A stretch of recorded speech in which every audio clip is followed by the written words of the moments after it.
Souvenez-vous, dans les autres principes que je vous ai présentés, je vous ai parlé de tolérance, d'acceptation des différences, de gratitude envers la vie et tout ce qu'elle nous offre au quotidien. Eh bien, tout ce travail que l'on fait sur soi pour évoluer dans notre développement personnel et notre éveil spirituel requiert l'énergie la plus belle, la plus pure, la plus puissante qui existe. Et cette énergie, eh bien, c'est l'amour. Ce principe nous invite donc à faire preuve de gentillesse et d'empathie envers les autres. Alors n'oublions pas que nous sommes tous différents, que nous avons tous notre propre parcours, nos propres blessures. Mais n'oublions pas non plus que nous sommes tous responsables de nos pensées, de nos émotions et de nos comportements. Et comme nous sommes tous reliés, eh bien l'idée c'est de prendre conscience des conséquences que peuvent avoir nos paroles ou nos actes sur les autres. Vous connaissez certainement cette maxime de Confucius qui dit « Ce que tu ne voudrais pas que l'on te fasse, ne l'inflige pas aux autres ». Ou encore, pour ceux qui connaissent les accords Toltec, « Que votre parole soit impeccable ». En somme, si nous donnons de l'amour, nous recevons de l'amour, et inversement, si nous donnons de la haine, eh bien, nous recevons de la haine. Être bon envers tous les êtres vivants implique aussi d'être bon envers soi-même. Nous sommes sur Terre pour expérimenter la vie. Et même si nous faisons de notre mieux, nous faisons tous un jour ou l'autre des erreurs. Ça fait partie du processus d'apprentissage. Mais n'oublions pas que nous disposons de toutes les ressources nécessaires pour nous améliorer, pour changer. Et lorsque l'on souhaite évoluer sur son chemin de développement personnel et d'éveil spirituel, eh bien, il est important de commencer par s'aimer soi, en se respectant et en se pardonnant aussi. Et ce principe « soit bon envers tous les êtres vivants » ne s'applique pas uniquement aux êtres humains.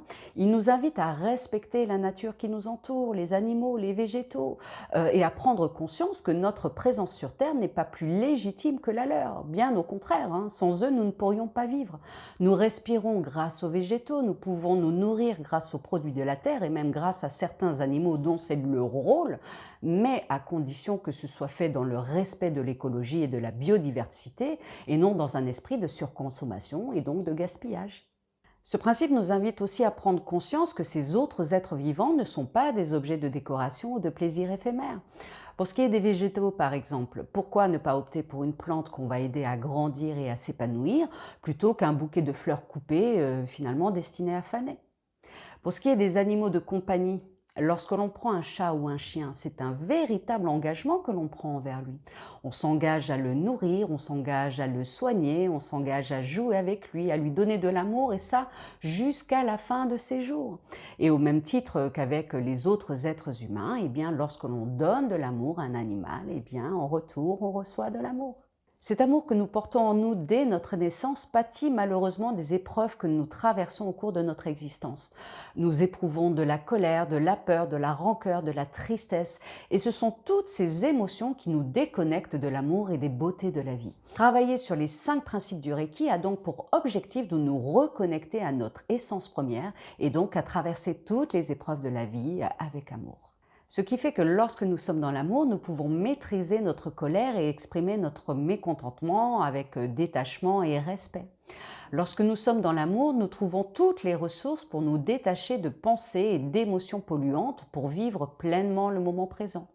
Lorsque nous sommes dans l'amour, nous éprouvons de la gratitude pour tous ces bonheurs simples de la vie, mais aussi pour toutes ces rencontres et toutes ces épreuves qui nous font grandir. Lorsque nous sommes dans l'amour, nous sommes en mesure de travailler sur nous-mêmes pour faire rejaillir le meilleur de ce qu'il y a en nous. Et tout cela, bien sûr, en étant bon envers tous les autres êtres vivants et envers nous-mêmes.